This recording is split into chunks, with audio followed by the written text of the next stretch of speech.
Avez-vous déjà songé à prendre de la hauteur sur notre République? Prendre de la hauteur est nécessaire pour se rendre compte de la beauté de notre pays, mais aussi des problèmes de notre société.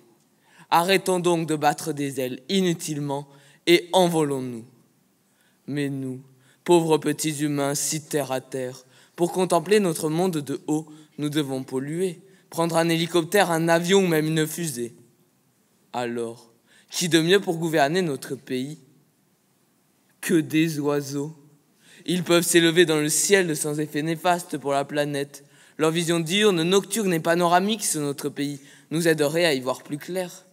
Alors n'attendons plus et hissons les oiseaux au sommet de notre vie politique. Mais pour qu'ils acceptent cette mission de haut vol, à nous de prendre la plume et d'inscrire dans notre Constitution de nouveaux principes. Que les vitres soient déclarées hors la loi. Ces surfaces transparentes, invisibles quand elles sont bien lavées, sont la cause de la mort de nombreux tourtereaux qui ont vu leur vie s'envoler en un battement d'ailes. Et nous, face à ce véritable génocide, nous avons bâillé aux corneilles, nous les avons plumés et déplumés. Chassons également ces expressions infâmes qui font cancaner des canards boiteux et enchaînés. Pauvres bécasses, têtes de linotte, vieux rossignols, cervelles de moineaux, et j'en passe. Oui, clouons le bec à ces hommes soi-disant de plumes et arrêtons de nous prendre le bec. Avançons ensemble, main dans les ailes. Et à présent, imaginons une vie remplie de plumages multicolores.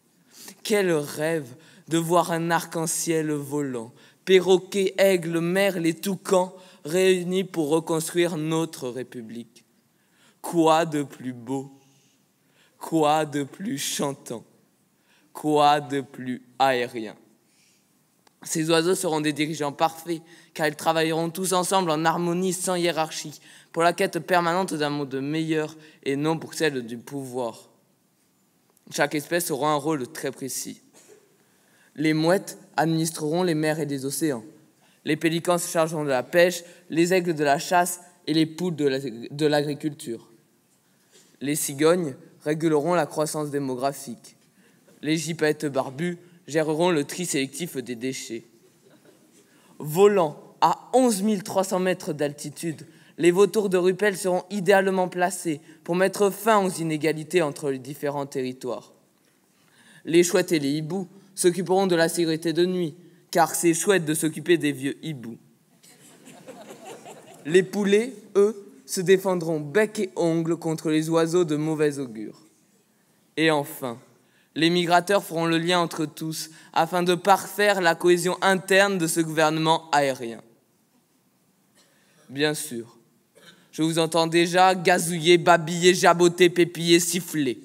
Ce projet est bien beau, mais il n'est pas réalisable, car il est impossible de parler aux oiseaux.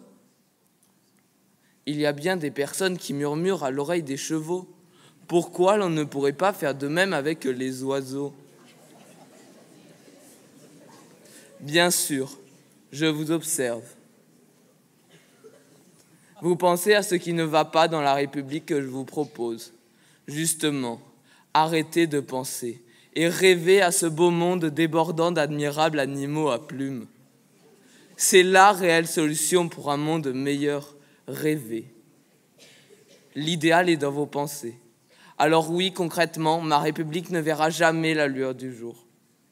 Mais est-ce si important de mettre toutes nos pensées en pratique? N'est-ce pas incroyable d'avoir sa République idéale dans la tête, rien que pour soi, puis de la laisser s'élever dans les cieux telle une colombe après la guerre? Ma vraie République idéale est donc une République où chacun a la possibilité de laisser sa colombe s'envoler.